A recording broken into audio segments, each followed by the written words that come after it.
First and foremost, we'll say all praise to Yahweh, Ma'ashem, Yahushua, Ma'ashem, Rakam, Qudash. Double honor to the apostle and others of Great Millstone. Shalom to your sincere Akim and Akwath out there, listening and appreciating his word and all truth and sincerity.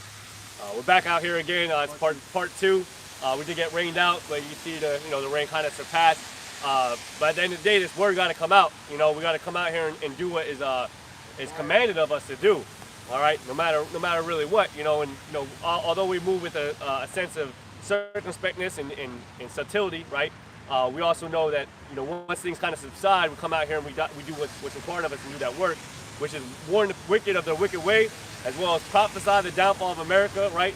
And do the things that was commanded of us to do, and do things like what the old prophets of old, have done. All right, everything that we're supposed to do is written down in this book.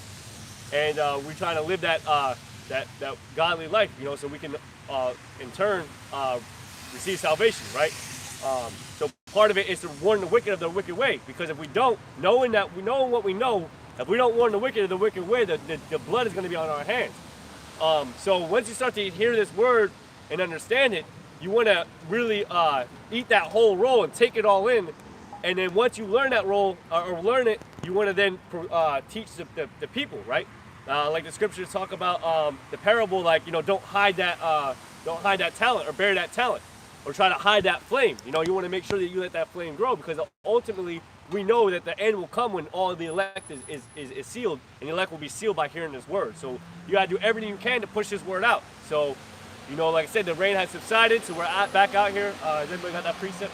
Yeah. Sorry, God, this is Ezekiel 33:1.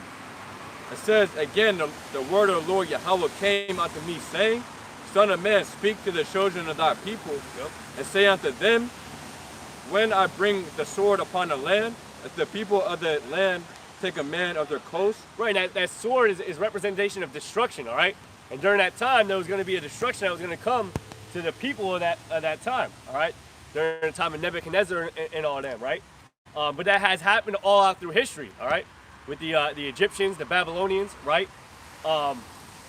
There was a persecution and a destruction that befell those people, mainly because they had our people in slavery, all right, in subjection. And the same thing's going to happen today. We're in subjection to the nations, primarily the so-called white man, but as well as the other nations as well. The other nations also have a foothold on us, right? The ultimate is because we went off, but with that goes without saying, like, there's going to be a price to pay for that. All right, go ahead. It says, when I bring the sword upon the land. Right, so the sword's going to come upon this land of known as the daughter of Babylon, the daughter of whoredoms, or America. All right, there's going to be a sword or a destruction that comes to this land, not only this land, but the land of Israel, right? Because the people that are in that land are not the people that are supposed to be there. Okay, go ahead.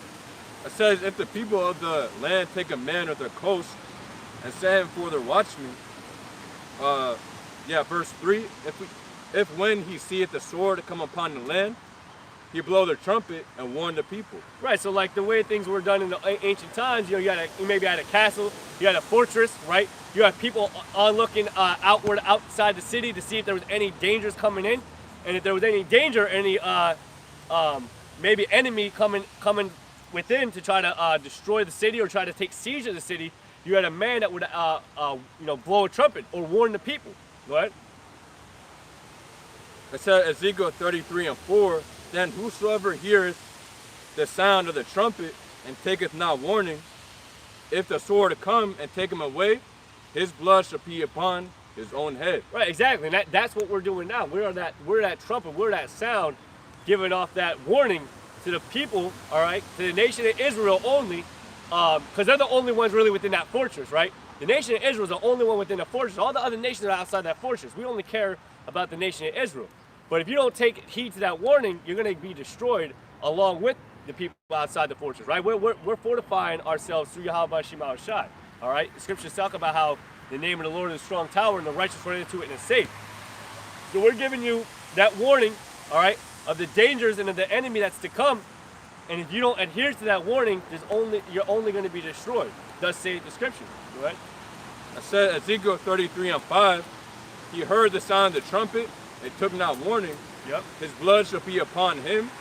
But he that taketh warning shall deliver his soul. Yep, but he that taketh warning deliver his soul. So there's a lot of people that come up and down these streets and they scoff and they say, oh, you've been saying that for years. That ain't never gonna happen.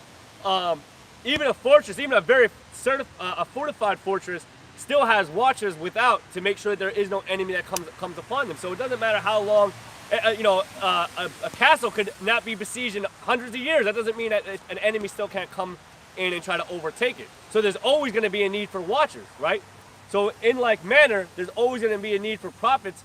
One, first and foremost, because it's already been prophesied and spoken about that there's going to be a destruction, one that's like never been seen before, right? And we know that the word of the Lord does not return unto the Lord. The words do not return back to the Lord void. So we know that because that's said there, that there is going to be that destruction to come. So we know that there's a need for the prophets. There's a need for that warning.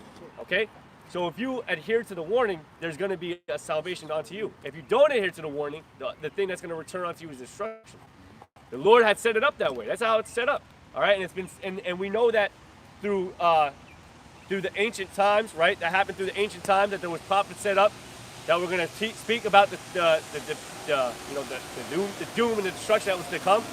And there was people that adhered to it. There was people that didn't. We can get that in what is that? The book of Matthew, in like the times of Noah that it says, and it goes into that, right? Go ahead. God, it says Ezekiel 33:6.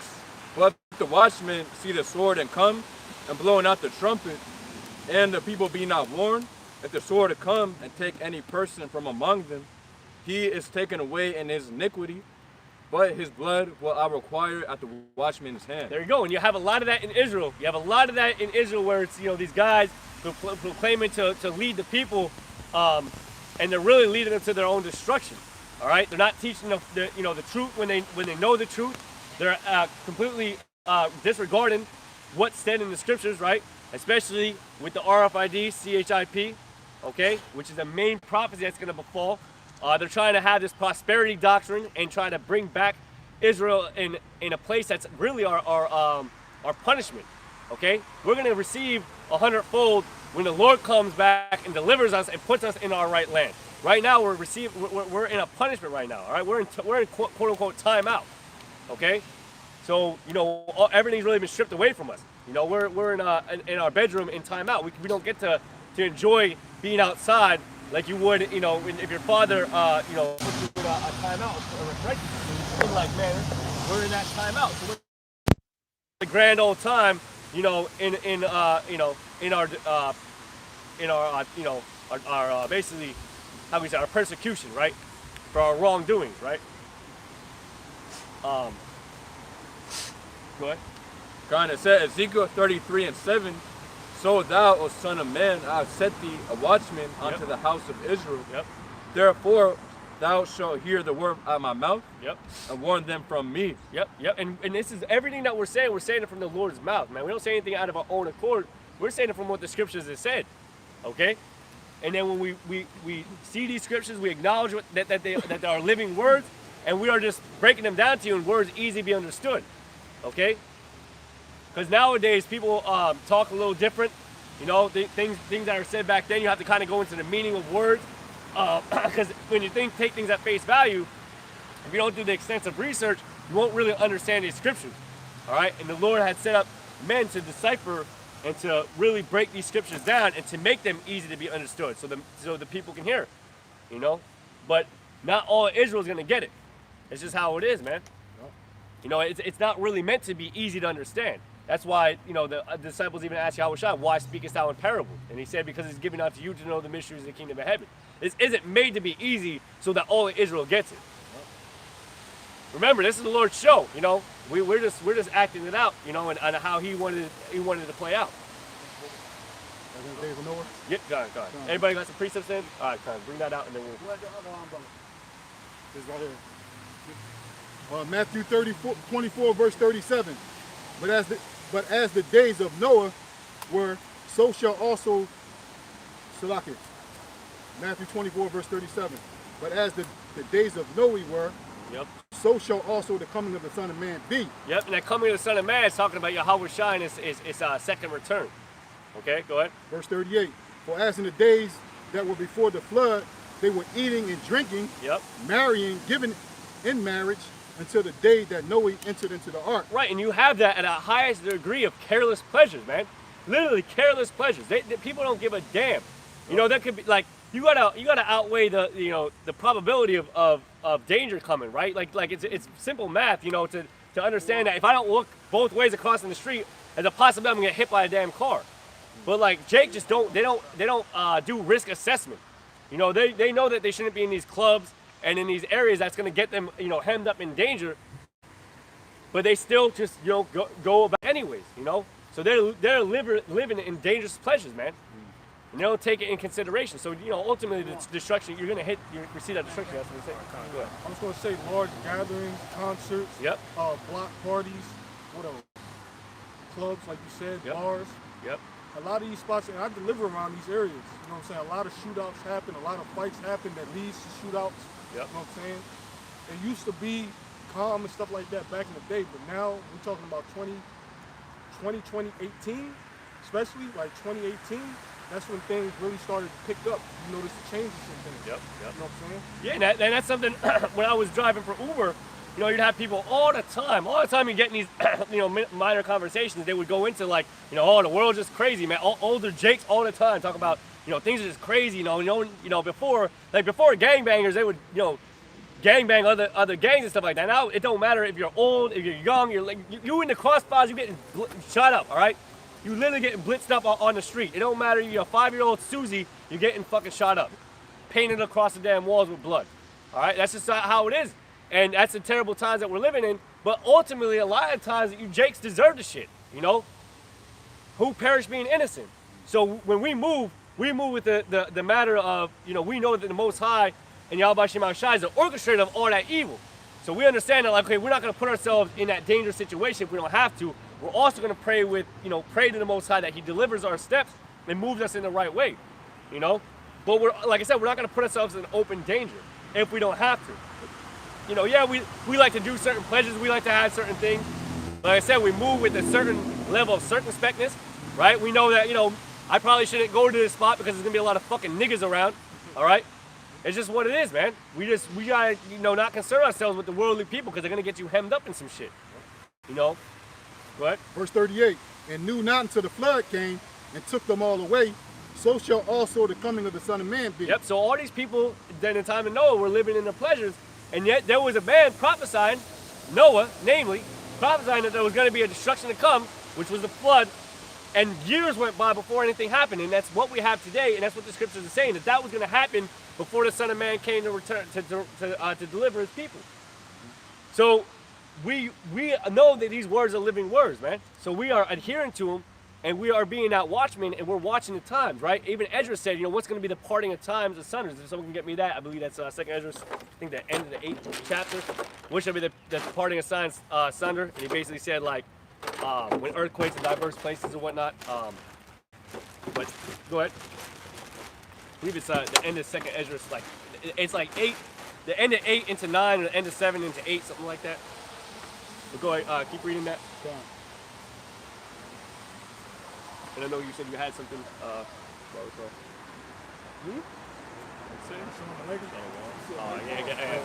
What did you say, Black Power? White Verse 40. Then shall 2 be in the field, the one shall be taken, and the other left. Yep. 2 women shall be grinding at the mill, the one shall be taken, and the other left. Yep, and that's the elect right there. All right, that's how you know that the Most High has a select chosen. All right, and He's not here for everybody. Because why wouldn't He just come and say, I'm gonna take everybody? No, He said, listen, I'm taking you. Why is He taking that one person? Because they were out there doing the diligence and making His calling and election sure. And the other person was just fucking off somewhere. Yep. Go ahead.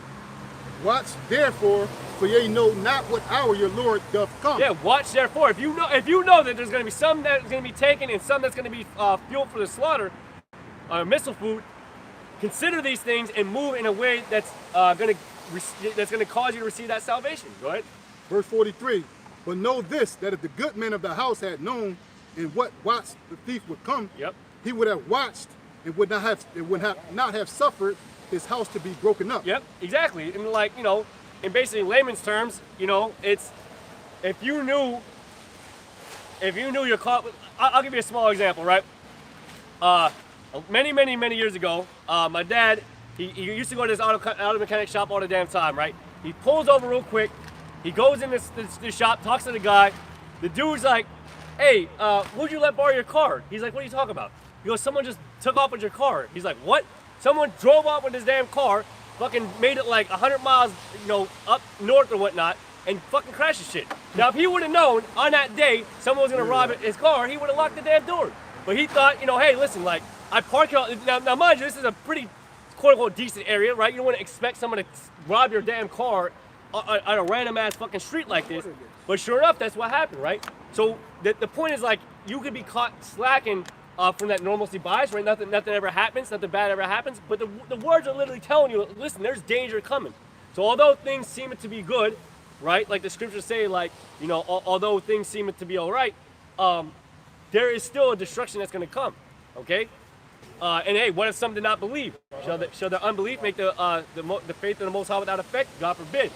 So, like I said, that's a small, minor example that, like, if he would have known that someone was going to rob him that day, and it was only that day, he would have never had his doors unlocked or doors locked. But that day specifically, he would have made sure that, make sure my doors are locked, because I know what's going to happen.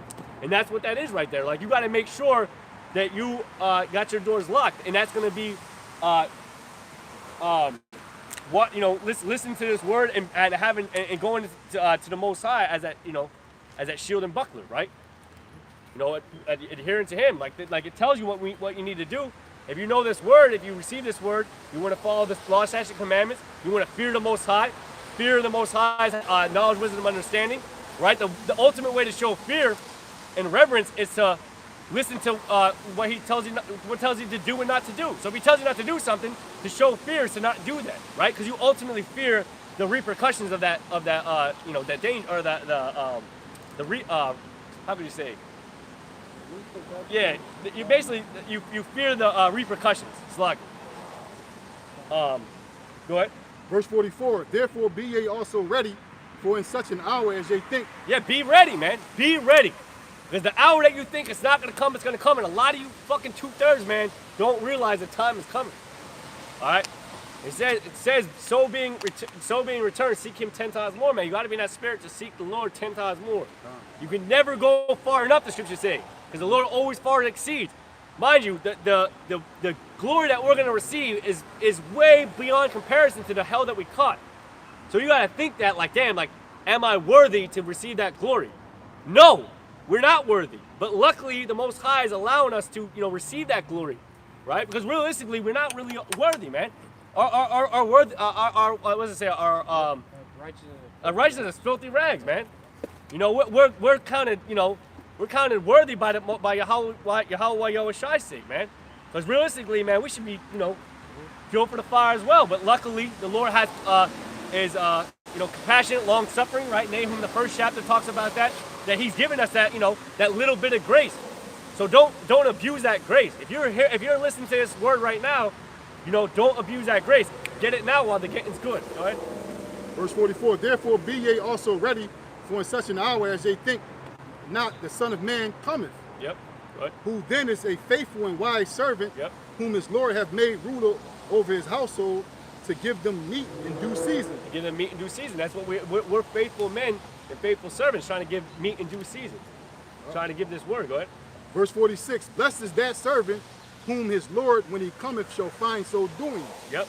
And that's what we're trying. We're trying to make sure that we don't have no real spot or blemish. Now we're going to, because we're in this flesh, right? We're not perfect, but that's why Yahushua, who was perfect, kind of deemed us from a lot of them blots, right, and blemishes. But like, we don't abuse that, right? We don't abuse the thought that we're gonna be that He died for our sins, right? We don't abuse that His grace. Go ahead. Verse 47, verily I say unto you, that He shall make him ruler over all his goods. There you go, right there, right, and we know the goods that Yahushua has, and we're gonna be rulers over all that. It's like He created everything, right? It said in the Alahayim, right, in the heavens, right? They created all things, right? That's Yahushua that created all that. Yahushua and the angels, right? So we're gonna have rulership of all Yahushua's things. He said, even Yahushua said, "The works that I do, you shall do greater." Go ahead. Verse 48, but if that evil servant shall say in his heart, my Lord delayeth his coming, and shall begin to smite his fellow servants, Damn, yep. and to eat and drink with the drunken, Yep. the Lord of that servant shall come in a day when he looketh not for him, and in an hour that he is not aware of. Yep. And that's the thing, man. Our people are so battered and broken and beaten down through the oppression, through the years of oppression by Esau, that he don't think that there is no out, that the only out is through drugs, alcohol, and just living in these guilty pleasures. Because, you know, what else is there to live for? Because he don't see it, right? He just thinks that the Lord's never going to come to give him what's rightfully ours, which is the world. You know, even Ezra said, you know, if the world be for our sakes, how long shall this endure? Israel is kind of giving up, man. They're broken down and beaten up, but like that's no reason to give up, you know. Look at 444. On that mercy, yep. Go ahead. Verse 51, and cut him asunder, and appoint him his portion with the hypocrites, and there shall be weeping and gnashing of teeth. There you go, and that's what's going to happen to 2/3 of the nation of Israel. Go ahead with these precepts, because I did a lot of talking, so you kind of cleaned it up with these precepts. You said you said you had something to cover that, what I just said earlier? Yeah. You got it real quick? I just missed it. Go. Galatians 3 and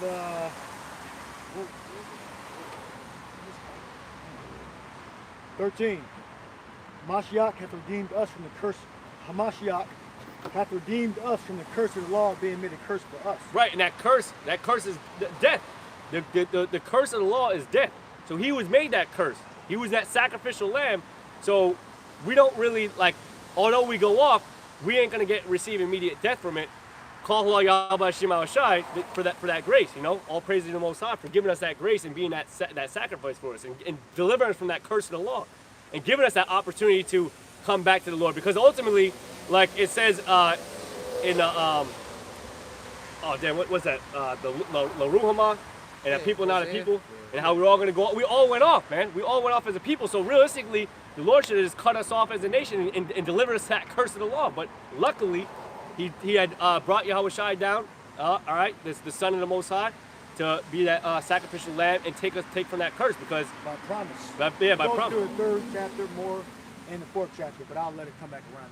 Go on. Yep. I did have a piece of it. Yeah. Let me bring it out. Let them bring it up. Come. You want me to throw it back over to you then? After they yeah, go come. around and come back to me. I'm going to bring the 3rd chapter out more and the 4th chapter. Go ahead. So come with your precept. Yeah, this was Ephesians, walking circumspectly. Yeah. Ephesians chapter 5, verse 15. See then that ye walk circumspectly, not as fools, but as wise. God, look up circumspectly. Right, walk circumspectly, and a lot of people just walk as fools, man. But they think that they know something because they've been, they're 60 years old, 70 years old.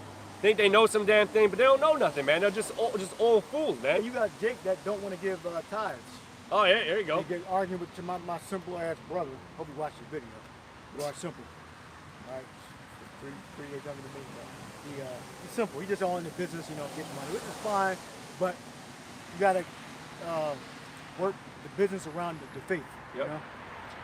And he sent me a video about him just arguing with the pastor about not him, but a video of a simple Jake arguing with the pastor, because he didn't want to pay tithes or whatever. Asked me did I pay tithes. That's foolish, man. Yeah, it's foolish. You shouldn't communicate certain things with family members. Yep. He just asked me did I pay tithes. I said yeah, I've been tithing since 2007. And he sent me the video of this Jake arguing with the pastor about he don't want to pay tithes. So in a way, he's kind of taking a shot at me on one hand, and making a joke about the other guy arguing at the same time. Right. I didn't really get offended by it.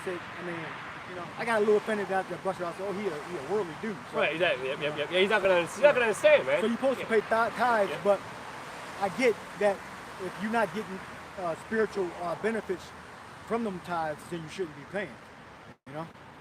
They're paying the tithes to that church, but technically, which is a Christian church. If they're helping you, you should pay them tithes, But again, that's a Roman Edomite doctrine. It's plantation Christianity. But that's up to you. If you want to pay tithes or not pay tithes to people that's not giving you the truth, I understand that. But if they're supporting you, you're supposed to support them. Yep. That's how it's supposed to be. Whether they give you the truth or not, technically, but you know, I understand you don't want to pay tithes to somebody that's lying to you, but then you shouldn't be going to the church anyway. Exactly. So they're in a fucking conundrum. Yep. All right. Yep. They're all the blind leading the blind. All right. That's the thing.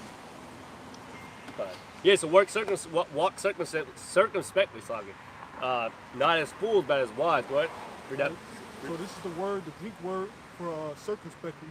It means akribos. Akribos. Now the definition would be exactly, accurately, and diligently. Yep. Yep. So you know, you basically walk with a sense of like knowing, right? And you're gonna have your sense of knowing through these scriptures, man. All right. If you go a little bit deeper into circumspect, it basically means to walk, to basically circle, meaning around, and spect to mean to look, to be basically look around and be aware. So you can be accurate. Yeah. Yep. Exactly. If you have tunnel vision, you won't be accurate. You won't be able to see the dangers that come around you. But if you're constantly looking around, you'll be accurate, right? You know, if you're constantly looking for that, you know, straight jab, you're not going to see that left hook coming. All right. So if you're constantly looking around and waiting for it, watching for it, you know, you'll be able to identify those dangers. All right. And you're going to circumspectly walk as a wise man, right? Not as a fool. Right. Verse 15 again. See then that ye walk circumspectly, not as fools, but as wise. Yeah, so you're gonna walk around and look around and be cautious and cognizant as a wise man, not as a fool. Because a fool who walks around, they're gonna walk around and living in them guilty pleasures and get themselves hemmed up in some BS, all right? Or listen to faulty doctrines, all right? Redeeming the time, because the days are evil. Yep, and that's what we're doing. We're redeeming the time because we know the days are evil. So because we know the days are the days ahead are of evil times, and we know that we're fast approaching them evil times, we're trying our best to get our time back. All right, we lost a lot of time, in slavery. We lost a lot of time, leading up to the point of us coming into the truth. So now we don't really know how much time we have. We just know that once we're in the truth, we need to make sure we redeem that time, and we're making up for all our past mistakes, both present time and our ancient time, right? Our mistakes that we made in our past lives, right? In our present lives, right? So we're trying to redeem that time and make sure that we are right with Yahweh while Yahweh Shai. Come on to precept. Go with your precept. Ezekiel 33:10, it says, "Therefore, O thou son of man, speak unto the house of Israel." Does he speak? Right, and that's important to note. We only speak to the house of Israel. Now, you can debate, if you want to debate who the house of Israel is because you lack faith, then that's fine. But you do have to acknowledge that there is only one nation that this book is applied to, and it's the nation of Israel. All right? It's very, very important that whether you're Christian, Catholic, whatever or not, if you believe in this book, you need to understand that this book is only for the nation of Israel, period. All right? If you want to debate further who the nation of Israel is, we can go into that, but that's faith, all right? But you have to acknowledge first that the other nations have no place with this book, okay? And it's very clear that takes very little reading comprehension to know that this book and this Bible and these scriptures are only for the nation of Israel. It's very, very clear. The Gentiles, it's very easy to break that down. All right, it doesn't take this, PhD level, master's degree level to understand the word Gentile and the meaning of words and the breakdown of it. All right. They don't understand the history. That too. Yep. That's the point. Yep. Well, that's the part of the point of the misunderstanding. And they ignore the history. It's not that they don't understand it; they just ignore it. They just it's ridiculous. And we know. Obviously, they want it to fit their motive. It's easier to fool the mass of the people and gain a lot of revenue from it if it's appealing to a lot of people, right? And so they're liars too. Yep. They're liars because even if you ignore certain things, well, if you ignore it, then you're a liar because it tells you that the Israelites became Gentiles. It's clear. Yep. There's no debate about that. So when they teach, they don't teach that part. So that's how we know they're lying by omission. Yep. Willingly, and that's why it talks about how our people lead them to astray, to the slaughter. Leading the blind. Yeah. And they do a lot of times. They do it willingly, man. They know some things, and then when we bring it out in the spirit, they'll even kind of be like, yeah, well, but there ain't no but. Like they should be teaching what we teach. Yep. They should be teaching that Israel was Hellenized. Yep. They don't teach that.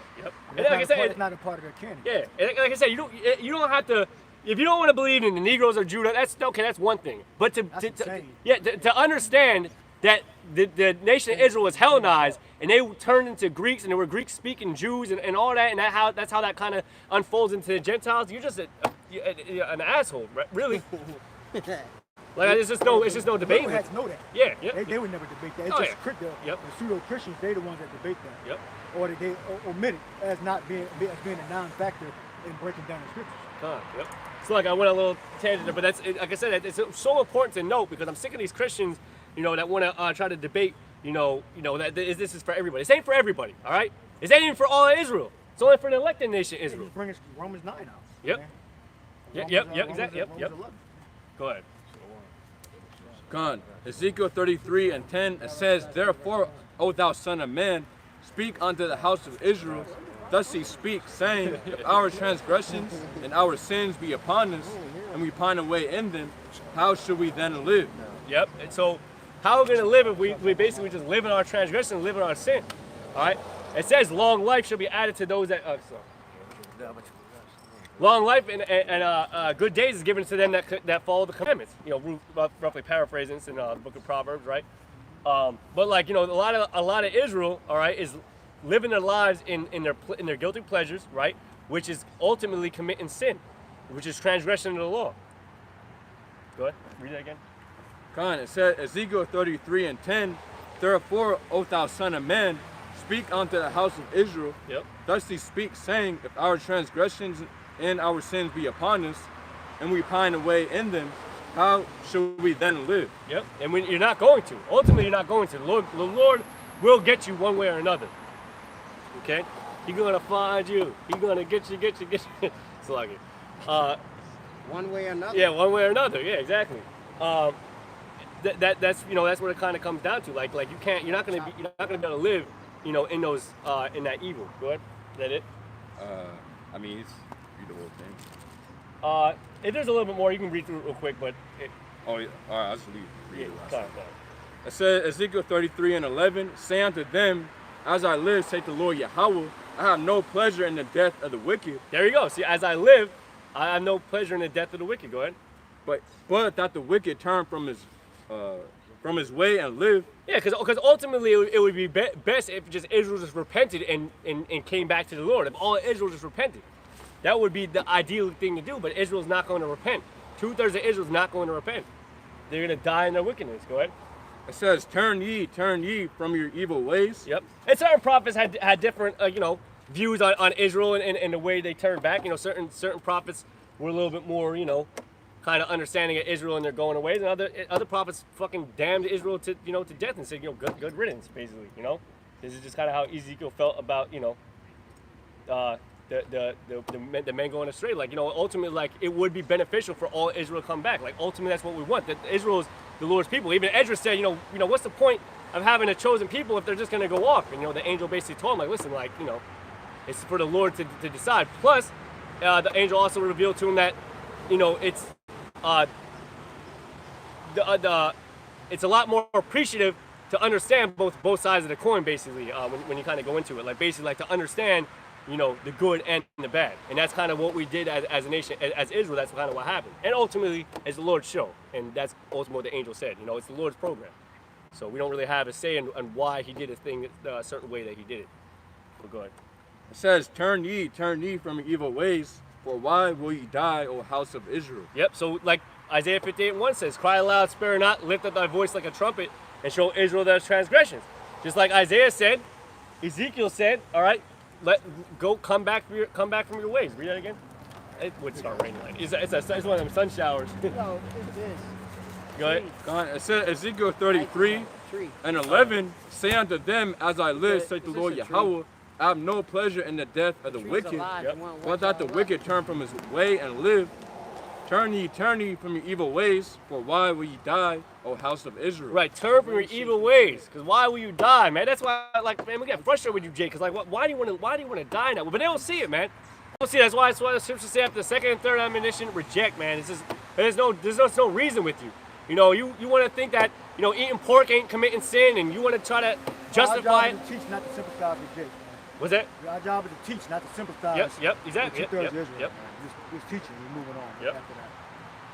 Yeah, it's no point, man. Like you want to live in your your wickedness, then you're gonna die in your wickedness. Yeah, well, when you're young in the faith, you sympathize with it. When you're young in the faith, you sympathize.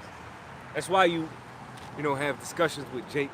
When you first learn about the truth, you want to share it with everybody. Oh, yeah. But there comes a point where you become more seasoned in this thing, and you realize the Lord's program. The Lord only really dealing with the elect. So then you're very specific on whom you may share this truth with, which is how you're supposed to be anyways, because the scriptures say not to cast your pearls before swine. So, when you first come into the truth, it's natural to want to teach all Jake. Even Paul said that his desire would be that all Israel would be saved, but the Lord didn't write it that way. That's why when you go and you share a word with Jake, or you share a specific truth with Jake, they're quick to reject it, because at the end of the day, it's all about the elect. It's not about the whole nation. Now, as the whole nation is concerned, will all Israel be saved? Yeah, all Israel will be saved. But there's a very particular way in which the elect is going to be saved, where the rest of the Israelites aren't going to partake of that salvation, right? That's the way the Lord wrote it. Yeah. So like the brother said, we're not here to sympathize with you. Even if you do at first, you learn to correct that, because it's about the elect. And once you perceive in a man that there's no faith, you got to move on. You can't do nothing for that man. The Lord put him in that state. You plant the seed. You even water. But who give it the increase? Yakalba Page. Because at the end of the day, this thing is about the elect, right? That's what Timothy said. I endure all things for the sake of the elect. That's the objective. So we're supposed to instill this knowledge, wisdom, and understanding in the men who are able to be brought up, taught, and teach others also. That's the progress in the succession in which we're trying to achieve. That's the end result. And in doing so, we're hoping to save our own soul. And that's according to the will and the program of Yakalba Page. Like the brother touched on earlier, that we don't have no control over that. But we have insight. So when you start casting this line out and Jake ain't biting the bait, you reel it back, cast it another way, you know what I mean? So to speak. Yeah, when you try to teach Jake, basically what you're doing is you're trying to kick a demon out of his household. Yeah. And the demon don't want to be kicked out, so he's gonna fight back. Yep.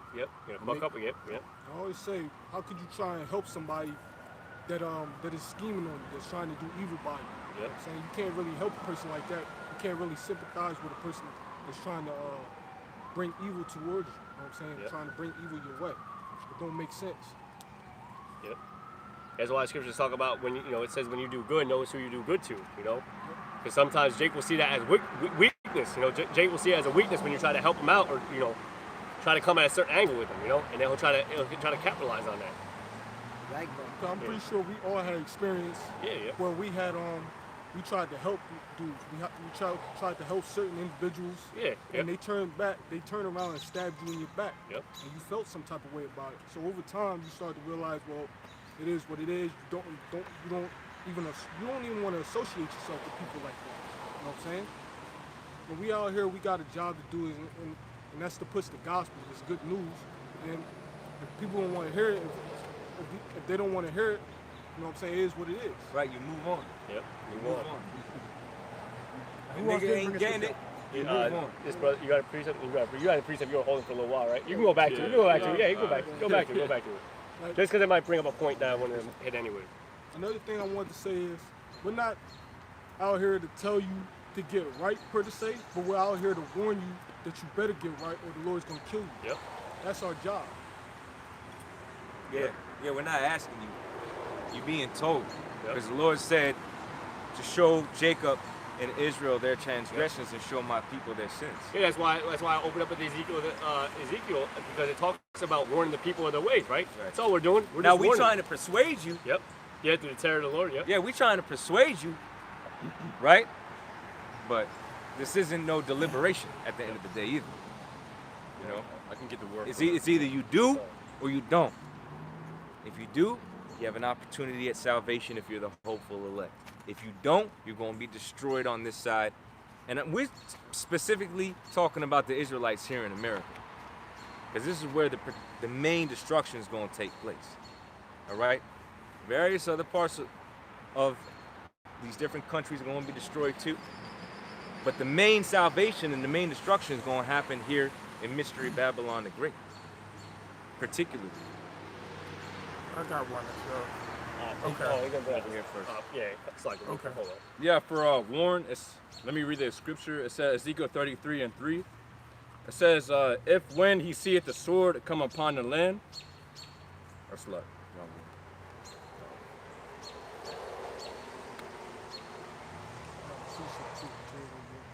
Khan. Ezekiel 33:7. It says, so thou, O son of man, I set thee a watchman unto the house of Israel. Yep. Therefore thou shalt hear the word out of my mouth, Yep. and warn them from me. Yep. Go ahead.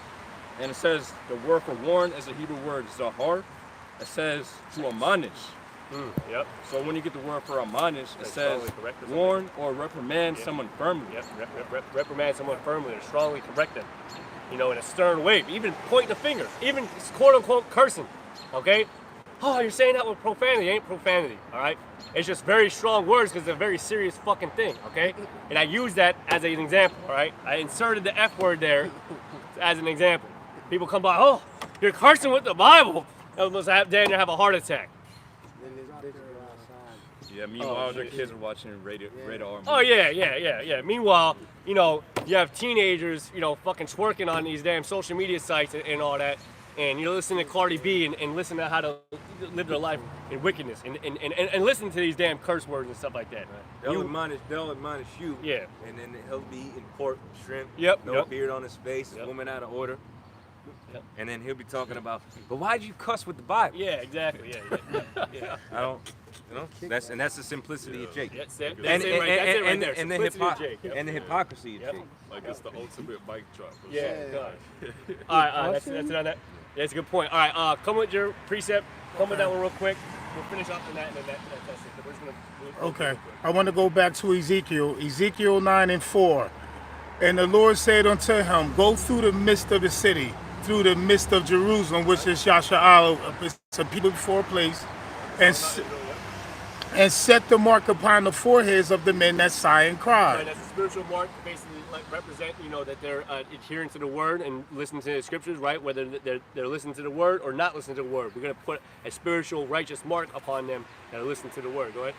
For all the abominations that be done in the midst thereof. Right, and there's plenty of abominations being done in the midst thereof, right? We live in a filthy society all across the world, man. All right, evils have multiplied on the earth ever since, you know, Alexander the Great's been in power, all right, and onward, right?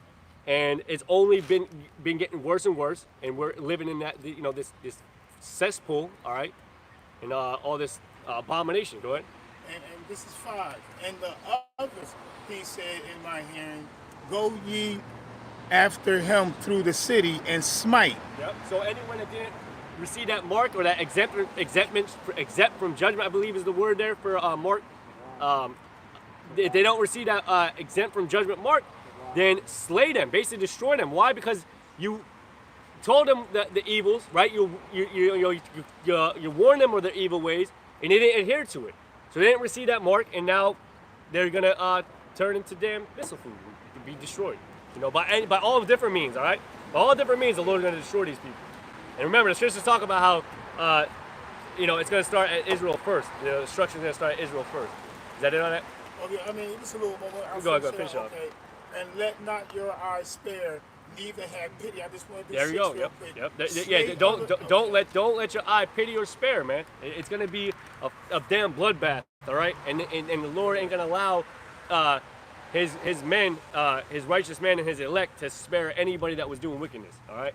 There ain't gonna be no pleaded and you know, having a respect of persons in that day. All right, go ahead. Yep, this is 6. This is it. Slay utterly old and young, both maids and little children and women, but not near any man upon who has the mark. Exactly.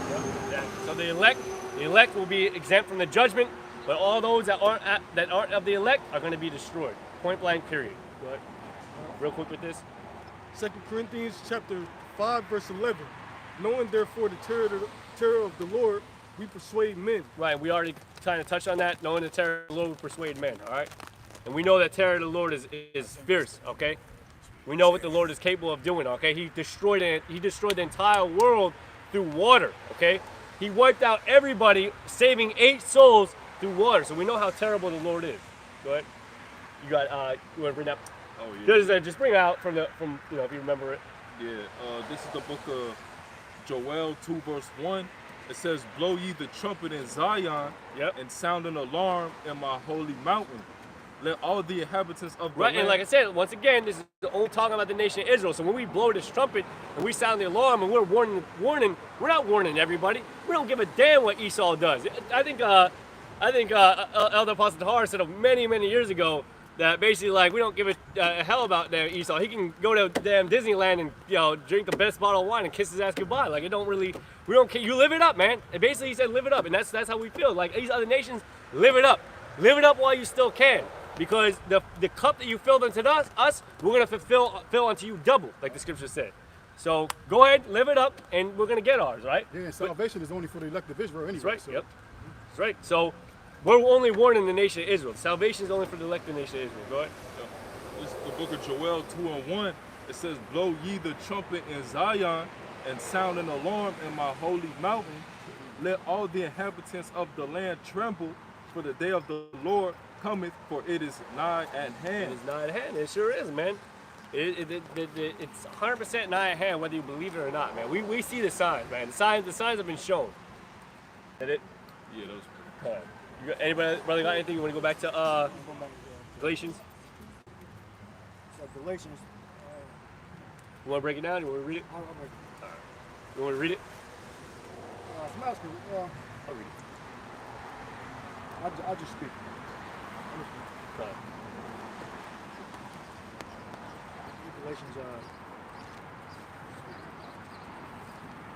3 and 14.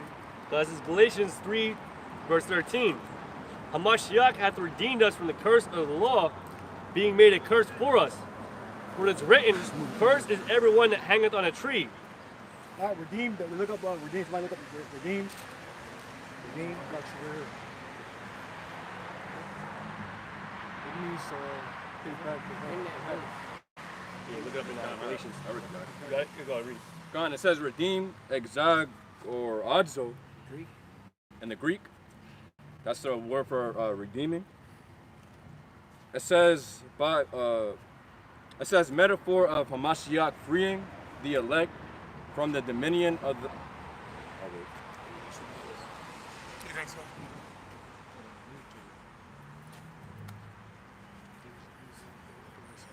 God, it says by payment of a price to recover from the power of another, to ransom, buy off.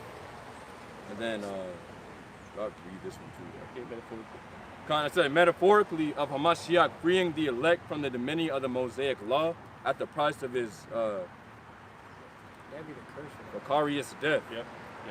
Right, so the penalty of death through committing sin, like working on the Sabbath, eating unclean foods, the Lord redeemed us from the penalty of that curse.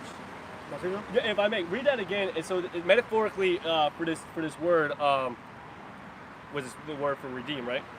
Or what's his word for?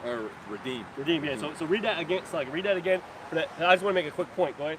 The metaphorical part. God, it says metaphor of Hamashiach freeing the elect from the dominion of the Mosaic law. Freeing the elect from the dominion of the Mosaic law. Who was under the Mosaic law?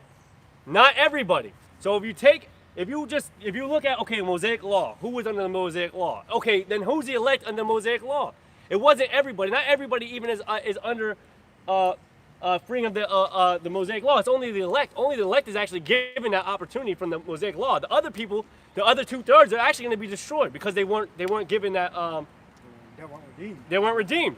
Exactly. So it's only the elect that were under the Mosaic law, not all of Israel, because ultimately 2/3 are going to perish. Now they're going to be brought back, but they're going to have to receive that ultimate destruction, and only the elect are going to actually be redeemed from the Mosaic law.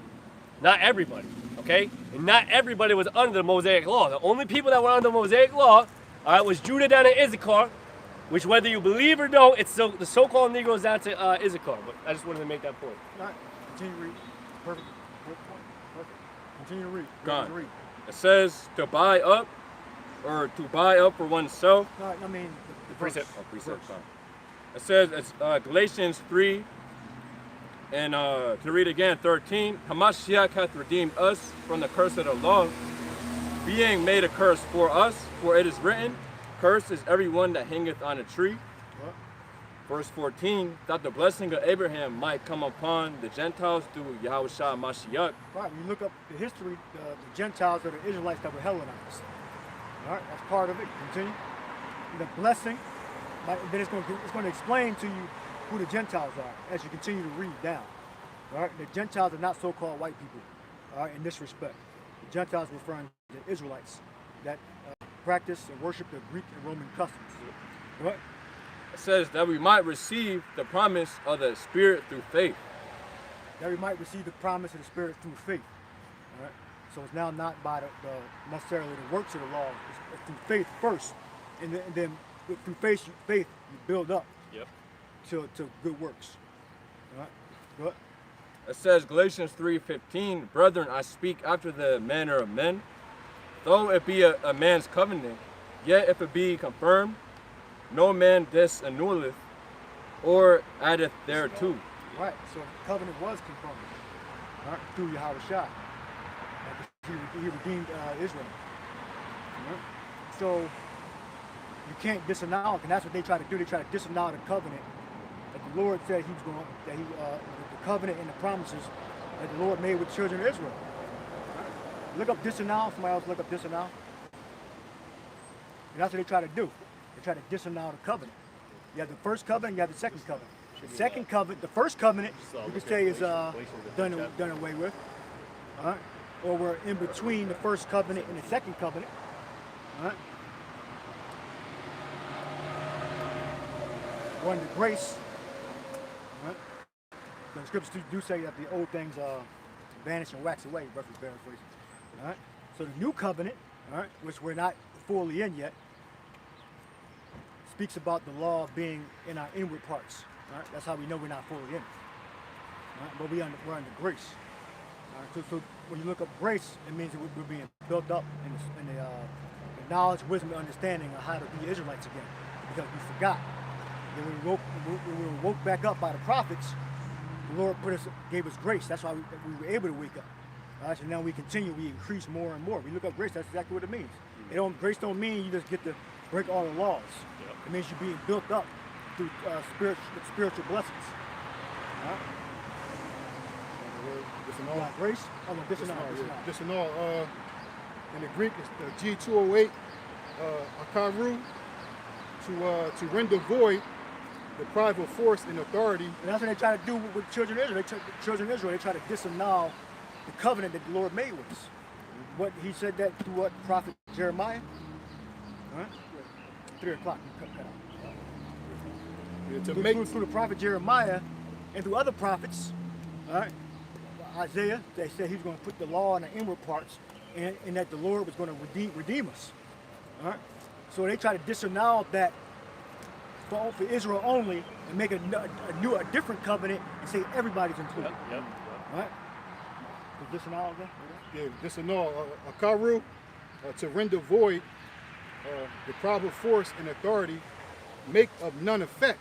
Right, make of none effect. More? That's it. That's it. So read that verse again about the being disannulled. God, it says Galatians 3:15, brethren, I speak after the manner of men, though it be a man's covenant, or slut. It says though it be but a man's covenant, yet if it be confirmed, no man disannulleth or addeth thereto. Yeah, so add if thereto. Look up add. They try to add to the covenant. So what they say about everybody can be saved is not within the covenant or the promises. Yep.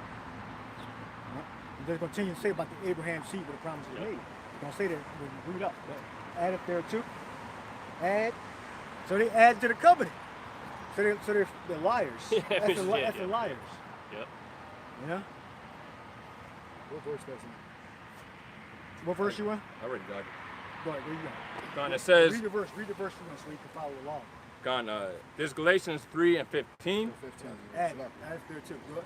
Brethren, I speak after the manner of men, though it be but a man's covenant, yet if it be confirmed, no man disannulleth or addeth thereto. Right, so that proves that the Galatians were not Edomites or rich, crackers, right? And every so-called fair-skinned person is not a cracker, by the way. All right, so when I say that, I'm not talking about if you look a certain way. I'm talking about purebred Edomites and chocolate-covered Edomites too. Yep. All right. From the descendant of Edom, Esau. Addeth thereto, add. Definition for addeth. Con, it says epiditazomai. That's in the Greek. It says to ordain, besides, to add something to what has been ordained. Read it again. Con, it says the definition for added in the Greek. It says to ordain, besides, to add something to what has been ordained. To add, that's perfect. Read that part of the last word again. Con, it says to add something to what has been ordained. Yeah, so where does it say that it has been ordained and he's going to save all the nations on the earth and you're going to have a multinational kingdom? No, only the Israelites. And the Israelites that are scattered within those kingdoms. Go to what? Acts, is that the second chapter where it said that? Every Israelite devout under heaven? It's always attached, is an Israelite within that nation. All right? So continue reading. You want to say something real quick? No. Continue reading. Go ahead. Continue reading. Oh, con, slug. It says, Galatians 3:16, now to Abraham and his seed were the promises made. He saith not and to seeds as of many, but as of one, and to thy seed, which is a Mashiach. Read it again. And this just goes to show you how blind the people really are to not be able to read that, which is normal comprehension. You know, you forget all the other BS, like John 3 said, just forget all that and just read that, and like you could easily see that it's not pertaining to everybody, but they are strongly they have strong delusions to believe a lie. You know. Go ahead, Slocky. Go ahead. Read that verse again. God, it says Galatians 3:16, now to Abraham and his seed were the promises made. He saith not into seeds as of many, but as of one, and to thy seed, which is Hamashiach. Yeah, it's point and blank, man. His point is blank. Not the seeds of many. The promises are not the seeds of many, but to one. You can't promise something to you cannot promise something to him and then open the promise that I promise that you are the only one, and I say, oh, also him too. But that completely breaks the promise I made with you alone, you know? They can't digest that. Yeah. The world, the nations on the earth that are not Israelites and scattered Israelites can't digest that. Yep. And the Lord already confirmed his word by saying it don't come back to him void. All right, he's not a man that should lie. He's not a man that's of confusion. He doesn't make confusing statements. He doesn't promise one specific thing to one nation and then promise that same thing that he only promised to one person to another group of people. It would break the initial promise that he had. And the Lord is not one that's confusion. Right. The Lord is not an author of confusion. He's not one that should lie. Right. So we looked up disannul, we looked up added. Mm-hmm. So you should understand that now that you can't disannul or you can't add. Yep. So you have to be one of the sons of Israel to be delivered. All right. So it's 17. Actually, this brother has another translation if you want to read it. Yeah, got ESV. It says Galatians 3:16 in the ESV. It says, now the promises were made to Abraham and to his offspring. It does not say unto offsprings, referring to many, but referring to one, and to your offspring, who is Hamashiach. Right, and what these plantation Christianity teachers try to do, or they say, yeah, and then everybody else came in. Like, they don't, or they'll make up some phrase to include everybody after we done broke the scripture down correctly. Yeah, or they'll try to say there's a distinction, like, no, that is for just Israel, but there's a small little piece of the other nations that they get a piece of the pie. Like, no, none of that, that's the adding part. And then you gotta look at the sign. You gotta look at the sign. You can't look at those Edomites over in the land of Israel. Yep. You gotta look at the sign. So-called blacks, Latinos, Native Americans, and our people scattered. You gotta look at that. Those are the children of Israel. Yeah, there are certain Christians that will acknowledge, like, no, Israel is still the top, promises, but underneath that, they were also. It's like, no, like, no matter how much you try to splice it and try to reword it, that's not the case. It's like ridiculous. Man. They're doing them circles, man, jumping through the hoops, trying to. Another one. Yeah, NLT. All right, go ahead. And then go to verse. It says Galatians 3:16. The Most High gave the promises to Abraham and his child, and notice that the scripture doesn't say to his children, as if it meant many descendants. Right, talk about Isaac, not Ishmael. And then Jacob, not Esau. It says, rather it says to his child, and that of course means Hamashiach. Isaac was, in his spirit was Yahushua, Mashiach. I continue reading. Come on, it says, now going back to the King James Version, it says Galatians 3:17, and this I say, that the covenant that was confirmed before the Most High and Hamashiach, the law, which was 430 years after, cannot disannul. That it says that it should make the promise of none effect. Right. So the promises are not well, we said that the Lord was going to make Abraham a great nation, I believe. Said that. Many people. And he promised the same promise passed down from Abraham to Isaac to Jacob. Right? Said that Ephraim and Manasseh is going to be a multitude of nations and all that. Yep. And Jacob is going to be a multitude of peoples. So that doesn't include everybody. It says through their loins didn't produce multinational people, right? Or multi-ethnic, right? It produced their sons, right? Which is their whatever the father is. So Ephraim produced other Ephraimites. Judah produced other Judites. Yep. Right? Continue. God, it says Galatians 3:18, for if the inheritance be of the law, it is no more of promise, but the Most High gave it to Abraham by promise. By promise. All right. Go ahead. Galatians 3:19, wherefore then serveth the law? It was added because of transgressions, till the seed should come to whom the promise was made. Right, because before the law was oral. All right, so but then we kept fucking up, so the Lord put it, and it was time because the Lord wanted it in writing, and He wrote it down. All right? Because we already knew what to do, but there were certain things that were unclear because of transgressions. So the Lord made it concrete and put it into writing.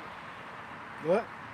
It says, and it was ordained by angels in the hand of a mediator. What? Galatians 3:20. You received the law on the mountain that was on fire. The chariot came down to the mountain. What? It says, now a mediator is not a mediator of one, but the Most High is one.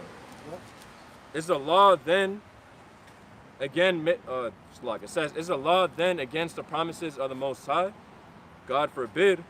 For if there had been a law given which could have given life, verily righteousness should have been by the law. Right. So the law and the promises, they agree. They're not against each other. All right. Because the law says that Israel is going to inherit the kingdom. All right. And the promises say the same exact thing. So they're not two things that are so different that they don't agree. They do agree. All right. What? You know one precedes the other. Right. Promises came before. Yeah, promise first. Yep. Right. What? It says Galatians 3:22, but the scripture hath concluded all under sin. Right, this is a good point. This is referring to the Israelites. All right, not referring to every nation under heaven. All right, it's referring to the Israelites that are scattered throughout every nation under heaven. That goes back to the book of Psalms, I believe. So God looked down from heaven, seen that any did seek after His face, roughly paraphrasing. He said, no, not one, roughly paraphrasing. All right, that's where Paul got that from, I believe, if I'm not mistaken. Go ahead, continue to read that. Read it again. Come on. It says, Galatians 3:22, but the scripture hath concluded all under sin, that the promise by faith of Yahushua Mashiach might be given to them that believe. Yeah, both houses of Israel, meaning the uncircumcised and the circumcised, all under sin. All right, that are Israelites. All right. So whether they were over here in the New World, uncircumcised or circumcised, the promise is going to come on the northern kingdom. All right. Go ahead. Galatians 3:23, but before faith came, we were kept under the law, shut up unto the faith, which should afterwards be revealed. What? Wherefore the law was our schoolmaster. Schoolmaster. Read. to bring us unto a Mashiach, that we might be justified by faith. All right, so we're going to look up schoolmaster. It's an important word, schoolmaster. All right, wherefore the law was our schoolmaster to bring us to Mashiach, that we might be justified by faith. All right?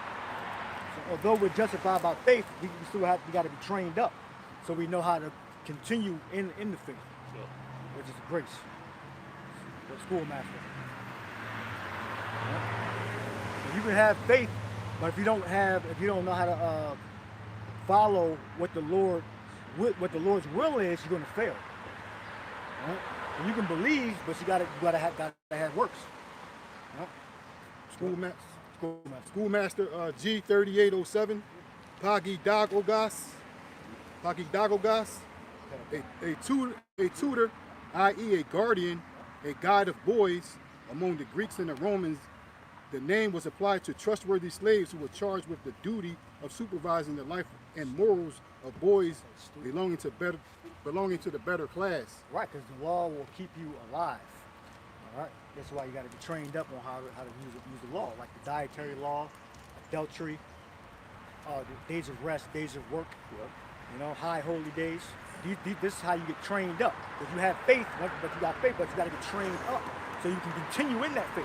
If you don't have the training, all you have is faith. That's not going to be enough. Only people that's going to just have the faith is going to be saved at the last second, last minute. Because you might not have any works if you saved at the very last moment. All right? But us as prophets, Yahweh, we got both. We got the faith and we got the works. All right? So we got no excuse. The only brothers that might have an excuse is you at the last 30 seconds of salvation, and you just get converted. You might not have any works. All right, you want to say something? Yeah, you might not have any works. So the schoolmaster, why is that word there? It's for a reason, because you're going to have the elect that are going to be trained up on how to use the law. It's not just going to have faith. Otherwise, it wouldn't be this. All right, law is our schoolmaster. So you trained up. So now that we trained up, we understand both sides. Now we can effectively use the faith. That's why we understand that we're in captivity. We got to work on the Sabbath. That some of our food may be polluted. You know, that we're going to commit adultery.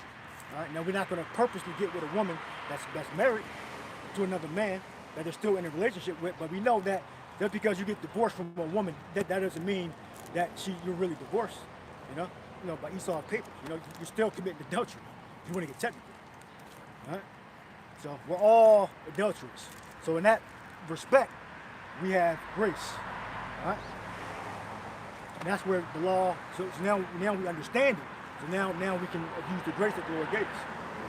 All right? So the law was our schoolmaster, training to bring us to faith. And now we're not. Now we're redeemed from the curse of the law. Because if we were not redeemed from the curse of the law, we would all be dead. Adultery would have destroyed all of us. All right, the dietary law would have destroyed all of us. You know? So even though I stopped eating pork when I was 15, and scavengers and all that, I still did everything before 15, and I was still under the law. I think you entered into the law when you're 12 years old. So from 12 to 15, technically you could say I was responsible for my actions. And then I received the grace, you know, in my well, you could say when I was 15, because that's when I learned about Israel. But I still didn't understand. I still had to be trained up. But when I met the elders, that's when I really got converted. Right? And I received the full benefits of the grace. And I understood more. Right? But, I got a precept for you. yeah, go ahead. This is Judges chapter 5, verse 11. It says, "They that are delivered from the noise of archers in the places of drawing water, there shall they rehearse or practice the righteous acts of Yahweh, even the righteous acts toward the inhabitants of the villages in Israel." Yeah, I mean the word there, to recount, to count. Yeah. Yeah, so I mean like to practice. Like to recite, to go over and over again. All right? Like here's one thing. You baldness upon your head. You're not supposed to get shape up. You're not supposed to shape your beard up. All right? If you don't have the schoolmaster, you ain't going to know that. If all you got is faith, but you need the schoolmaster to train you up. All right? That's why we teach you to use this tool for your benefit.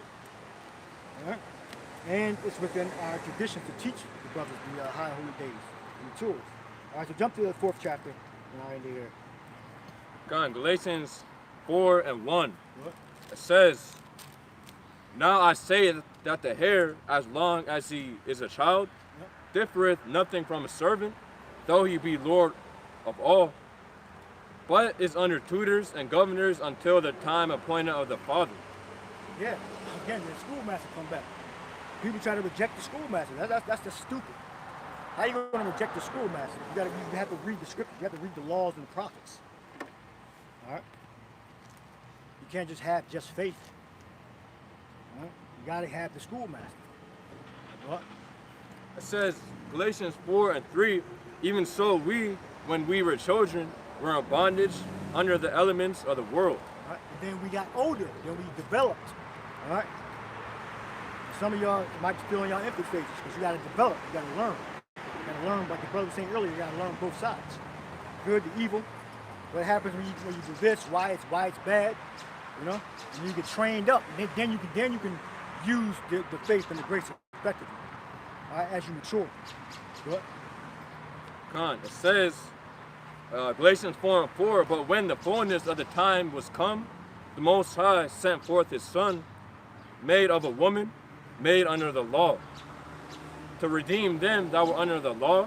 Yeah, to redeem them that were under the law. All right?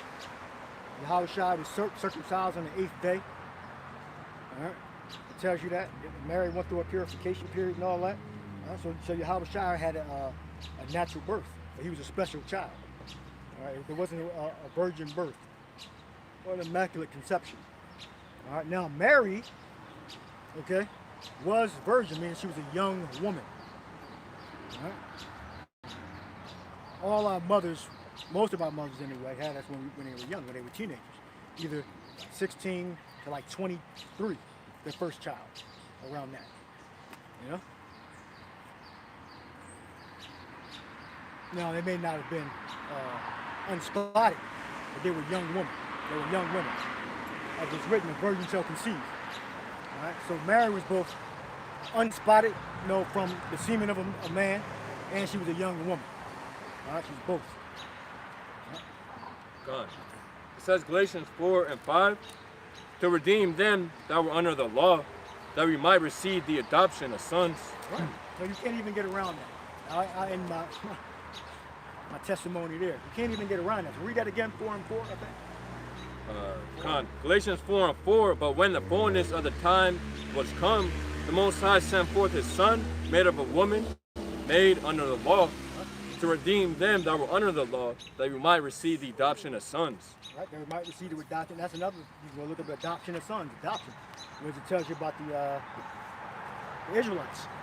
All right? So I understand that you believe you're not an Israelite, so you're trying to fight against the word, but you can't, because it's clear. It's not, what's the right word, ambiguous, I believe is the right word. It's not cloudy, you know, it's very clear, straightforward. You just have to understand the meaning of words. All right? Covenant has not been disannulled. All right, you can't add to the covenant. It tells you that in Revelation also. All right, and what's the last thing you read? To redeem them that were under the law, that they might receive the adoption of sons. So that's straightforward. So the other nations can't be delivered. Now, if you can be an Israelite that's in, say, the vestige, the likeness of another nation's body, right? That's why this thing is based upon faith. So you got to believe, all right? And that's something that you have, the connection you have with the Holy Spirit, all right? With Yahushua. Because Yahushua sends his Holy Spirit. All right? There's angels, you know, working on your mind. For adoption. Yeah, you can read it. Adoption in the Greek, G5206. He, O-E. Yeah, don't worry about it. Adoption. The relationship which the Heavenly Father was pleased to establish between himself and the Israelites in preference to all other nations. You've been talking about that a lot. Yeah. In preference to all other nations. All right, that's clear. You know. But again, this is knowledge that they reject. They won't, like vocab Malone, what is his name, Reiser? He'll never read that. You'll never see him read that. You'll see the haters, like the white power guy, which white is a made up race. There's no such thing as white. All right. Don't never read that. I got precept. Is there any more on that? That's it. All right, read. This is Deuteronomy 7 and 6. For thou art a holy people unto the Lord Yahweh thy power. Yahweh thy power hath chosen thee to be a special people unto himself above all people that are upon the face of the earth. Yahweh did not set his love upon you, nor choose you because you were more in number than any people, for you were the fewest of all people. But because Yahweh loved you, and because he would keep the oath which he had sworn unto your fathers, had Yahweh brought you out of with a mighty hand and redeemed you out of the house of bondmen from the hand of Pharaoh, king of Egypt. So because of that oath, and because of that promise, and because of that sworn promise, remember he swore it to the nation of Israel, he redeemed them from Egypt. He didn't say, I swear that the nation of Israel is my people, and above all people. Oh, and by the way, the Pharaoh, you can come across the waters too. You're saved as well. And it wasn't a choice either. Yeah. It wasn't like he was negotiating with Israel. Yep. No, it was made by promise that this was going to happen, whether Israel wanted it or not. 70% wanted to stay. Yep. Which they did want to stay. A lot of them did want to stay. It wasn't a choice that Israel was. It wasn't a negotiation they were having. All right, this was happening. The Lord said he brought them out with a strong hand. That's paraphrasing. Yeah. Yep. So why would that redemption in Deuteronomy and in the time of Pharaoh and the time of Egypt, why would that same redemption all of a sudden be something different now in this quote unquote New Testament? There's also talking about redemption and the redemption from an upcoming salvation or destruction or salvation. How is that all of a sudden talking about everybody? How is that? Like I said, the Pharaoh didn't get redeemed. The Egyptians didn't get redeemed. Only the nation of Israel. So how is it that now the Greeks and the Romans and all that can now receive redemption in the New Testament? Well, it tells you in the book of Revelation about the dragon being shut up so he won't deceive the world no more. That's a part of the lie, the deception. Yep. Unclean spirits like frogs. Right? And he was shut up so he wouldn't deceive the nations no more. Right? And that was for a period of time. Then he came back out. But that was part of the lies that was prevented from being spoken throughout the earth, was those lies that were going to come out in the future. So Esau couldn't do that until the Lord allowed him to, and farther down the line. No, I was going to say too, and that oath was something that's forever, right? So it's not like the Lord delivered us in the time of Egypt. He delivered us in the time of Babylonians. He delivered us this time, that time. And you know what? He's like, I'm fed up of delivering you. I'm not going to break that oath that I had with you. No, the Lord said I had an oath with Israel forever. So although we kept going off, it wasn't a choice or negotiation with Israel. Yeah, we're going to bring back. Made that promise. And that's why Baruch, the 4th chapter, goes into that and basically says, the reason why we went into slavery and persecutions wasn't to destroy us, but it was because we moved the Most High to wrath. But at the end of it, he's not going to make a full end with us, so he's always going to bring us back. Like the brother said, non-negotiably, he's going to bring us back because that oath that he has with Israel. He doesn't have that oath with nobody else. That's all I had to say with that. And while you had, you have something more? Yeah.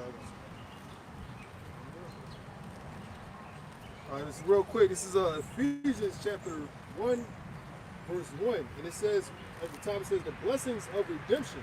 Yeah. It says, Paul, an apostle of Yahushua, HaMashiach, by the will of the Most High, to the saints, which are the Israelites, which are at Ephesus, and to the faithful in HaMashiach Yahushua. I'm going to jump down to verse 4. It says, according as he hath chosen us in him before the foundation of the world, that we should be holy and without blame before him in love. Yeah, chosen before the foundation. There's no negotiation there. Or, you get to choose to be Israelite because you did some act or whatever, or you so was such a righteous person. No. It was the Lord chose us to be Israelites. Then he chose the elect of the Lord's elect, which are the 144,000 and the friends, family, and other elect of the 144,000, right? That are not prophets. But and we weren't redeemed by the law. We were redeemed by Yahushua. Because you have people out there that say they just teach the law of this and the law of that, but they forget Yahweh Shah. Yeah, we read that in Galatians. It said if there had been a law in which we could have received salvation, we would have followed that law, but it wasn't no law. It had to be by faith, by grace, by promise. Read it again. It says, according as he have chosen us in him before the foundation of the world, that we should be holy and without blame before him in love. Right, so if you're not convinced that only the Israelites can be saved, you're just omitting the facts. Right? And you can put in the comment below what facts are we omitting. And we'll address it in a later video. But we ain't omitting any facts. Right? Everything we're reading right now, these are the facts that the unbelievers omit. Right? Meaning they leave out. So they can be right in the argument.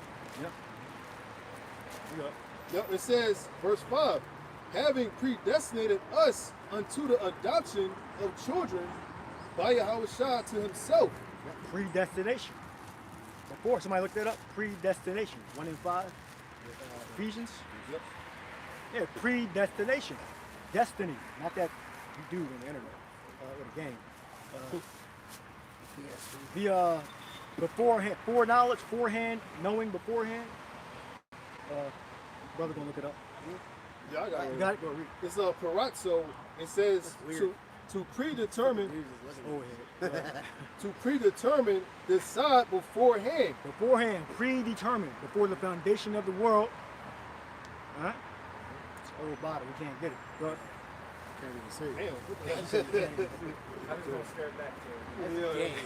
That's gay. you gotta pull over and and get out, dude. That's what you gotta do. You gotta pull over and get out. It's an old guy. He's looking.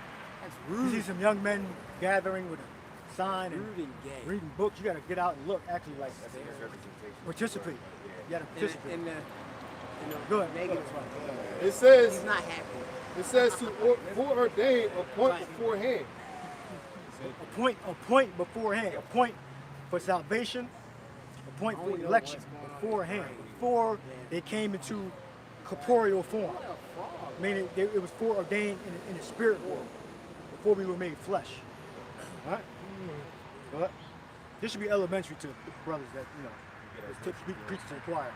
But It says, having predestinated us unto the adoption of children by Yahweh Shah to himself, according to the good pleasure of his will, to the praise of the glory of his grace, wherein he have made us accepted in the beloved. yeah, the Hellenized Israelites that was in Ephesus and in Galatia and in Rome, all over. So those scattered Israelites or scattered Gentiles are the Israelites. Alright? That's the mystery. Alright? Who the Gentiles are. It's really simple. What more? It says, verse 7, in whom we have redemption through his blood, the forgiveness of sins. Yeah, Paul's talking about himself, and he's preaching to, he's saying we, so himself, Israelite from the tribe of Benjamin, and the Galatians, right, which are from various tribes of Israel, mainly Judah, Benjamin, Levi. And you got the northern kingdom scattered amongst the rest of the southern kingdom. Right? Yep. It says the forgiveness of sins, not through the law, through Yahweh Shah, according to the riches of his grace. Yeah, because through the law it would be slaughtering an animal. All right, so it's not through slaughtering an animal, sacrificing an animal. It's through acknowledging the truth and converting to following the teachings of Yahweh Shah. Right? And the scriptures say what?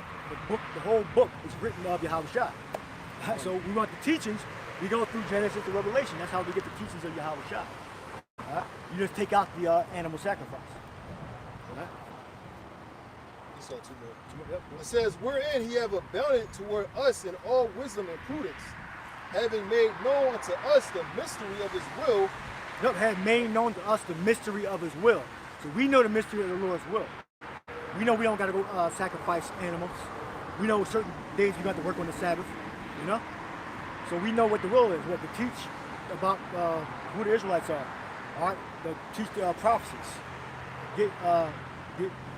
Shape the elect of Israel up the best we can to receive salvation. All right, so we're a vessel fit for use. Go ahead. like the people in the churches, they still don't get it. America is Babylon the Great. Yeah, they don't know what the word of the Lord is. Yeah, exactly. That's the mystery. Yeah. Yep. Yeah. That's America's going to be destroyed by thermonuclear destruction. That's there. How about Shemal Shah? Yeah, we're going to be delivered from that. They don't know anything in the churches. Nothing. Prosperity. They think the word of the Lord is to be prosperous and to continue. You know, brothers might have no businesses or decent jobs, but we understand there's a termination, and it's going to end.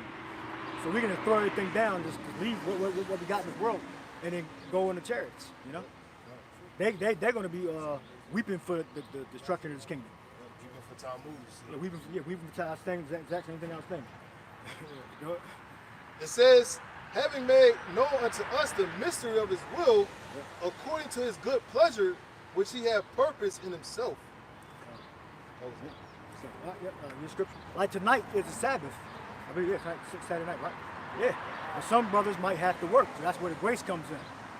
But now we understand the law. We understand that the brother they got stoned for collecting firewood, sticks.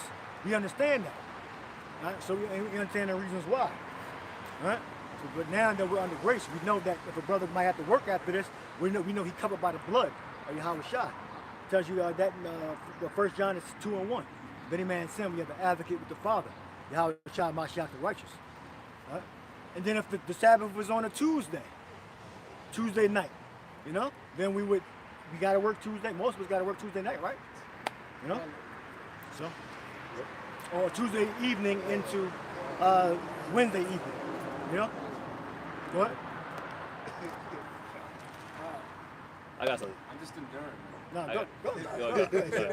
I do want to end on this because I think it encompasses everything we said. But go ahead, Slaggy. You know, patience is the. You know, it means the quality of suffering. So I'm just chilling.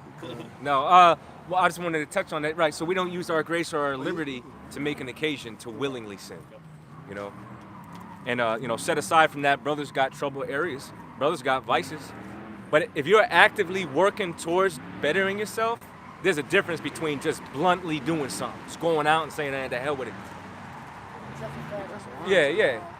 One time, right? Yeah, the point that There's a genuineness to want to be right, to always want to be on point, to want to be in that perfect body, to want to get delivered. There's a active genuineness pursue the kingdom always, you know, despite failure.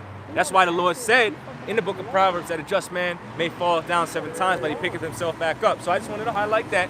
But we don't make the occasion to sin. Even though brothers got trouble areas. Demons fucking with you and everything. You know? And that's how it starts. Exactly. Because it all starts with the influential thought. And if brothers ain't actively battling that through spiritual means, you're going to fail that fight.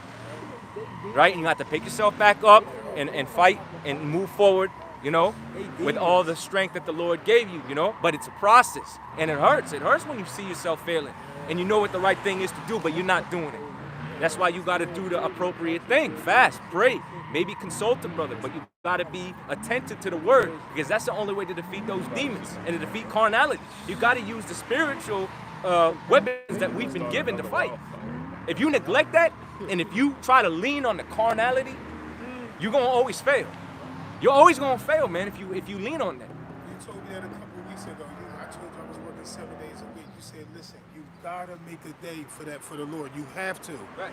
I started working 6 days and now I make the same. I was working in 7. Right. Because you I can't. It's yeah. not that you can't. It's just that you gotta find what you can compromise for the sake of the Lord. Exactly. And so it's all about restructuring your mind. Yeah. When it comes down to it, it's all about just restructuring your mind, the way you're perceiving the situation. Because he's in control of everything anyway. There you go, brother. There you go. Understand that. Exactly. Yeah. Exactly. So I just want to touch on faith and works real quick, and brother, we can bring it right down to you. So read that for me. Start at James. James chapter 2, verse 10. Yeah. And it reads, it says, for whosoever shall keep the whole law and yet offend in one point, he is guilty of all. Right, so we have an advocate with the Father, right, which is Yahweh Shai. He's our mediator, okay? And so as long as we're actively pursuing the faith, okay, and we are under his grace, right? and we're applying the law to the best of our ability, we are going to be excused from our sins. But we don't use these different things as an excuse to continue in sin, right? That's the thing, right? Because Yahweh came down, and he became the propitiation. He appeased the wrath of the Lord, and he opened up that connection back to the Father so that we would be pardoned, Lord's will, okay? But technically speaking, we all fall short, so we're all guilty. But Yahweh was ultimately that sacrificial lamb to pardon us. And with that, we got to move more wise, right? And like the brother was going into, that's why you need to learn, you need to be instructed, you need to be trained. We went into the word practice because the brother went into rehearsing the righteous acts. All right, go ahead. Yep. Read it. He wanted to read it in NLT. No. I want you to keep. I didn't. That's good that you read that, but I wanted you to read down verse. Yep. So verse 11. Because there's a particular point. And it says, "For he that said, do not commit adultery, said also, do not kill. Now if thou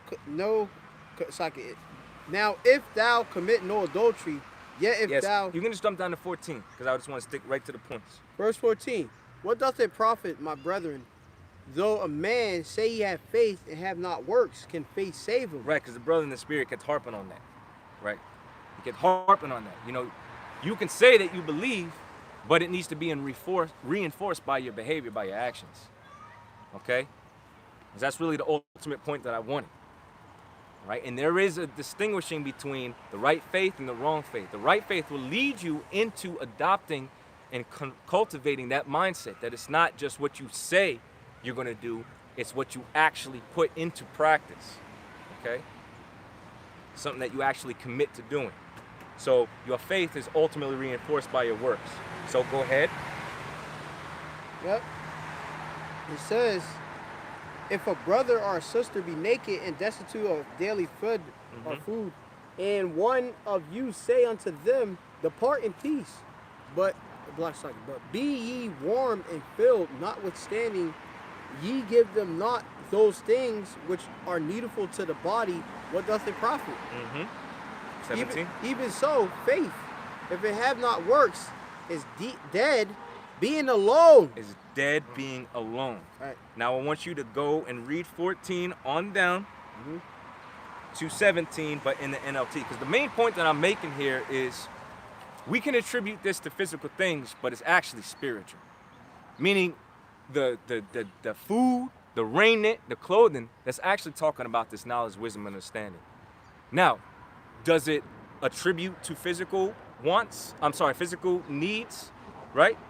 Yes, because we're part of the body. If you see a man, he's in need of something, right? It might come in the form of charity, right? It might come in the form of, some sort of financial alms, right? But ultimately, you're equipping your fellow Israelite who believes with the necessary knowledge, wisdom, and understanding for them to continue their walk, for them to continue to grow and build their faith in their relationship with Yahweh B'Shem Yahushua. And we're going to prove that, all right, that this faith without works isn't just committing yourself to the law, which it is, isn't just attributing to helping a brother out, which it is. It's about actually building a brother or sister up in the faith, in the knowledge, wisdom, and understanding, which is the main stability, okay? That reinforcement that's going to enable you to, do what you got to do in this ministry and in this walk, all right? So read that in the NLT, right? That's the version you got. And then to prove that, I want you to get Isaiah 61. So go ahead. James chapter 2 and 14. "What good is it, dear brothers and sisters, if you say you have faith, but don't show it by your actions?" Because the brother mentioned an important point. As prophets and as ministers, our main objective and duty is to go out and to teach. Right? That's what the brother said. And that's absolutely true. Because we are representing Yahweh Shai. Right? Lord's will, if we're that hopeful elect, we make up that orderly arrangement. We've been raised up to instruct the rest of the nation. Right? Go ahead. Can that kind of faith save anyone? Can that kind of faith save anyone, right? Because if you're not properly instructing somebody, right, you're not bidding Israel, you're not warning Israel, is Israel going to be saved? Those jakes that don't get to hear that message because you're withholding that raiment or that food. Now, what's raiment but clothing? And what's the ultimate clothing? The word. What's the ultimate food? The knowledge, wisdom, understanding.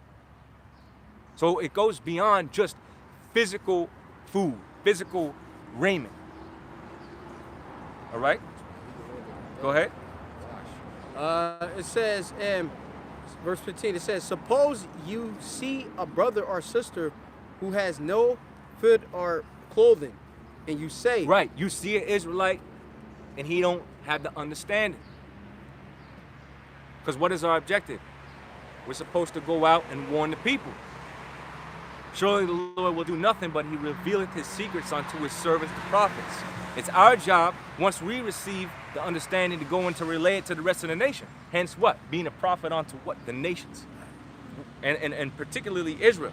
Whether they hear or whether they forbear, because of the brothers already covered, they're the only ones in whom salvation was ultimately opened up to. But not all Israel's going to get it. And you know what? That takes a skill, because sometimes, like even family members and friends, I can almost look at them and feel I'm wasting my time. Yeah. So, but we still have to even try to. Right. Well, that's how you learn how to read spirits. Once you gain some experience, you just like signs, and you can see the way a person behaved, the way a person carrying themselves. You know, you start to be able to gauge in the spirit when to withhold your peace and when to open up and speak. And that is a gift. That's a talent, and that's a skill that over time you do develop. Some brothers get it, and it's stronger in brothers, right? But ultimately, we all develop that gift. The scripture when it says, "Don't catch a cold upon swine," right? There you go. So so I thought that meant you have to make one attempt first, and when you find out they're swine, then you don't catch no more pearls. No, because listen, I'm gonna tell you like this. The reality is, the reality is this: if they're of the elect, they're gonna get it anyway. They're gonna get it, right? That's why, like, we don't need to be posted up in every country because we got the internet, right? They on it. They So can see something what I'm saying is a series of events is going to happen, like a chain reaction, that particular individual, if they're of the elect, you might not say nothing to that person because you perceive they're not ready to hear it or they're not meant to hear it. But the Lord might do something to work on their mind, and then an event might take place where they get it anyways, whether it's from you or from somebody else. And then they might consult you. Hey, remember what you were saying before? Hadn't you mentioned something before? And that's a gate, that's a door open now. Because now you can actually have a serious conversation because they're of a readiness of mind. Okay? As opposed to you go out of your way to try and teach these different individuals and they turn around and they rend you. They make you out to be a bad person. You know? You learn not to do that. You learn not to do that.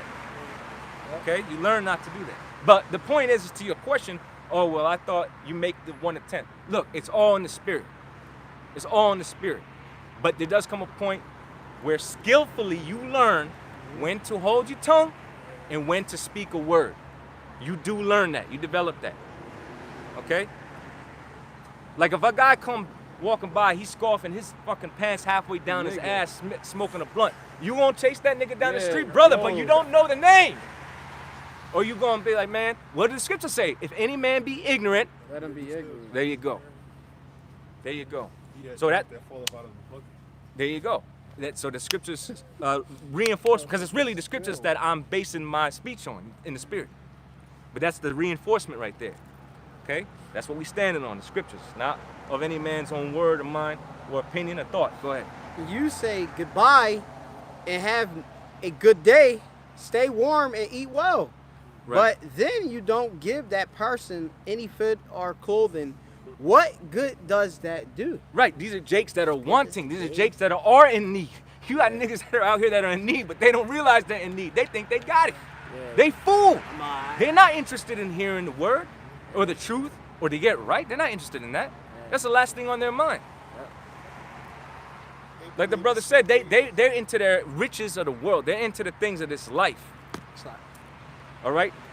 They're into the things that pertain, okay, to the flesh, not in the spirit. So they're wrapped up in that. Go ahead. It says, So you see, faith by itself isn't enough unless it produces good deeds. It is dead and useless. It's dead and useless. So let's just cover real quick, all right, the raiment. Now the food, all right, the scriptures specifically tell you that man shall not live by bread alone, but by every word that proceedeth out of the mouth of the Most High. All right? The Lord told Peter 3 times, if thou love me, feed my lambs, feed my sheep. So the real food is this knowledge, wisdom, understanding, okay? And real quick, we're going to get the raiment. Yeah. So this is Isaiah chapter 61 and verse 10. All right, reads, it says, I will greatly rejoice in Yahweh, my soul shall be joyful in my power. Right, because what happens when you hear the word? You become a living stone. You become live. It says, John 6 and 63, what? That The flesh profited nothing, right? Yeah. But that the words of Yahweh Ba'ashem Yahweh Shai, they are spirit and they are life. So when you hear this word and you sincerely believe, you become rejuvenated, you become ecstatic, you become enthralled in a sense of joy, right?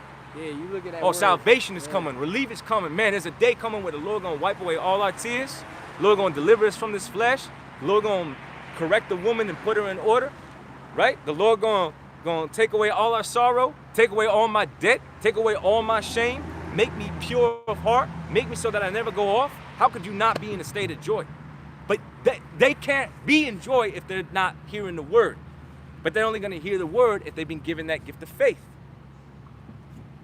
And you can only be given the gift of faith if you're of the hopeful elect. So it all works in tandem. Go ahead. Done. It says, Because faith cometh by what? By hearing, right? Go ahead. yep, my soul shall be joyful in my power, for he has clothed me with the garments of salvation. He had clothed me with the garments of salvation. But what leads onto the way of salvation? The knowledge, wisdom, and understanding. That's what leadeth onto the way of salvation. It's the words, the truth. All right? The garment of salvation. The brother read earlier about the tawal, the exemption from judgment. That's salvation. What's the tawal? What's the exemption? Right? Whether or not you got the word and whether or not you got the names of the power within your mind. Written upon your mind, your heart, your spirit, Yahweh Ba'ashem Yahweh Shai. Okay? And what does Ephesians the 6th chapter tell you? To gird yourself up, right? With the breastplate, with the helmet of salvation. That's raiment. That's a covering. That's your defense. Your offense and your defense. That's how we're going to stand in these evil times. And that's how Israel, if they're the hopeful elect, is going to stand in these evil times. All right? Lord's will, they are of Yahweh Ba'ashem Yahweh Shai. Right? But that's the main point. You know, I really wanted to harp on that because brother kept bringing it up in the spirit. So I figured, hey, man, reinforce it with the word. Brother said, you got to have works. You got to have works. You got to have works. The ultimate work is teaching brothers and sisters that are sincere this knowledge, wisdom, and understanding. All right? And like you quoted earlier, know unto whom you do good. That's with a physical act and also a spiritual act, because it works both ways. You give a nigga some money, you know he's gonna spend it on bullshit. You try to give a wicked Israelite the truth, they gonna turn around and rend you. All right?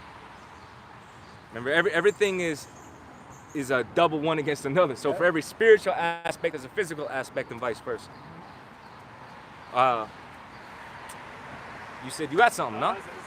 I'll get too long-winded, so we can end on that. Oh, like me? Yeah. Because I waited. That's why I was a little long-winded. Yeah, it's good.